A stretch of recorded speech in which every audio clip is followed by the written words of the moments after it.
Welcome back to Midday. David Hebb joins us. How are you today? I'm well. How are you, Steph? Good. So you were here last month chatting a bit about relationships. Yeah, it's been about a month. Susan had me on for the first time. We talked a little bit about some of the challenges in relationships in regards to kind of keeping them at the top of the list and making them a priority in our life, which is so important.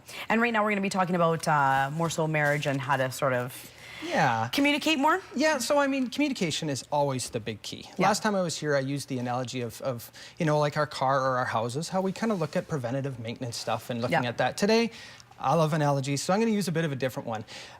You know, when we look at communication in relationships, generally, it's always somewhat predictable for 90–95% of the time. Right. It's those 10–15% of occasions when it tends to get stressful and a little bit more difficult that we need to really look at how we do things and how we get better at doing things. Right. Look at it as driving home.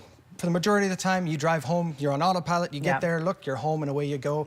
When something happens like road construction or bad weather, well, then you're required to do things a little different. So that's what we're going to talk about today. Some tips just for stressful communication. Excellent. All right. Well, let's get it started. We have some slides here we'll go through. Let's do that. So it is stress-reducing conversations is really what we're chatting about. Yeah, absolutely. It's those tough conversations and how you can make them go a little easier. So we'll just fly into the first slide there. Sure.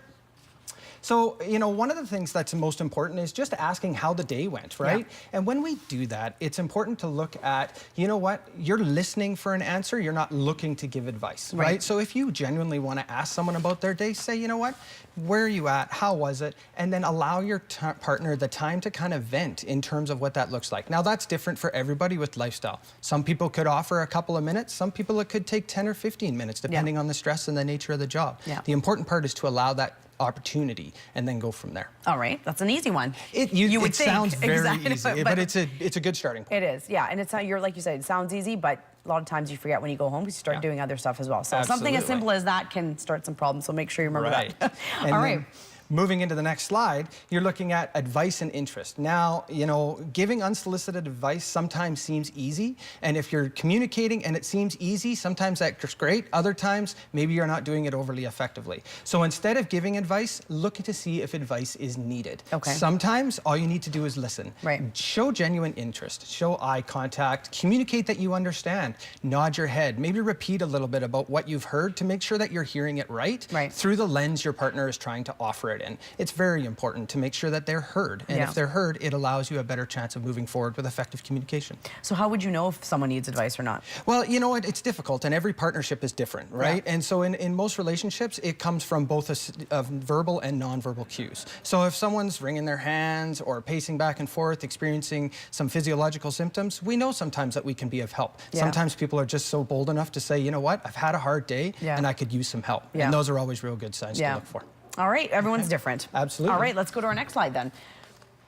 So support. So what do you do? Now that you've established a good communicative opportunity and you've listened to what needs to be done, let's go to how we fix it, right? So it's important to take your partner's side. Even if you maybe don't completely agree with what they're saying, at that point, the best thing you can do is to agree and at least look at what they're saying from their point of view and be emotionally supportive. Use feeling words. Say, wow, that must be hard. I can't imagine being in that situation. And then how can I help going forward? Remember, you're a team through this, and the more you make it through as a team, the better you are going to come out on the other end as being stronger partners. Right. Again, that's something that just seems so easy that you should be supporting your partner, but it doesn't happen all the time. Sometimes life speeds fast really quickly. And it's easy to get caught up in routines and expectations and all the different things in our lives that have meaning, but it's important sometimes to ground ourselves in the things that we're good at and go forward from there. All right. So I think we have one more. Our next, emotions. Look at this one. Yeah, so this is where it comes down to making sense of a difficult situation. Don't be afraid to show affection. It means holding hands, it means constant eye contact, maybe a hand on the shoulder, a hug, obviously, at the end of a difficult conversation, and validate emotions. Let your partner know that you understand their feelings, and most importantly, that it's so great that they let you help get through what they're going through, right? Being there as that supportive person just makes it so the next time they're in a difficult spot, they have someone to turn to, rather than needing to go find help from someone else that they maybe feel less comfortable with. Yeah, those are great tips. And again, like you said, really easy, but a lot of stuff that we forget as we go on day by day, and we get stuck in that routine and we don't know how to get out of it. Yeah, and then I think a lot of people too, when that happens, kind of withdraw at times too, right? Yeah, they do. Sometimes people are afraid of being vulnerable and sharing those difficult feelings, even with their closest partner. So being able to do it in a consistent, positive way, away from the hustle and bustle of kids and jobs and everything, is usually the best way to do it. Excellent. Great tips. I love it. So if you'd like to get a hold of David, the info's on the screen for you there. And like you said, it's your own practice, so you kind of make up your own Yeah, I can be fairly hours. flexible. I do evenings and weekends because it fits well with my schedule, which also fits well with other people sometimes too. So yeah, it's lots of fun.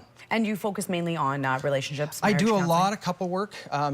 Sometimes it starts with singles coming in, and sometimes there's more systemic issues we work on as a group. But ultimately, it's organic, and you get to be fluid with the process. So it's all about the person's journey, and that's the most fantastic part. Excellent. Thanks so much for coming in. It's been my pleasure. All right. Again, all the info on the screen for you there if you'd like to get a hold of David. We've got more Midday coming up for you right after the break.